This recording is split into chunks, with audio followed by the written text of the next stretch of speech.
Un dos focos da polémica polos danos nas artes de pesca está posto nos arroaces. Dende o sector pesqueiro insisten na importancia de saber diferenciar esta especie dos delfíns e piden que non se xere confusión na opinión pública. Os profesionais do mar aseguran que os danos nas redes non son causados polos delfíns, senón polos arroaces, unha especie de maior tamaño e forza. Un armador da zona quixo deixar clara esta diferenza, pedindo que non se mesturen conceptos nas informacións. Que non confundan a xente, porque a xente pensa que é o mismo. Os delfíns, o que dixen, son peixes que non comen a re, non a comen, esos son os de aí da parte sur, que, sí,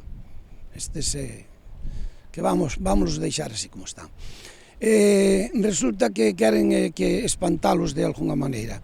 Os delfíns non comen as redes, que quede claro, quen come as redes son os arroaces. Segundo explica, o comportamento dunha e doutra especie é moi distinto. Mentres os delfíns poden espantar o peixe e dificultar a captura, non provocan estragos no aparello. Os delfíns o único que fan é balar. Se ti ven unha manada de delfíns e estás preparado para tirar o aparello ao mar, pois resulta que se arriman, balancho o peixe, espántancho, e non o podes pescar. Tens que ir apartándote, non, e poñéndote noutro sitio para que pero non che fan máis daño que ese. Os arroaces non. O problema, sinala, chega cando aparecen os arroaces.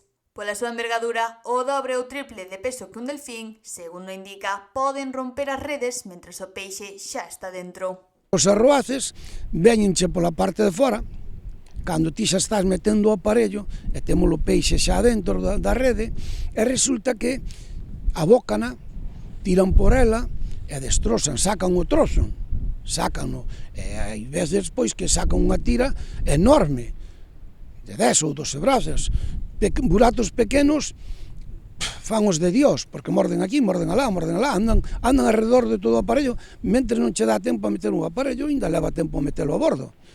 O sector reclama medidas para minimizar estes danos, pero insiste en que calquera sistema disuasorio debe ser seguro e non causar prexuizos ás especies mariñas.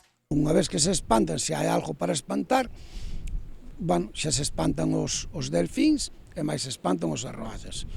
Pero con cousas que non se lle faja daño, que non estean empleando armamento que é peligroso. Dende o sector piden rigor á hora de informar e diferenciar estas especies. Insisten en que o obxectivo é protexer tanto a actividade pesqueira como a fauna mariña, pero sen confundir a cidadanía.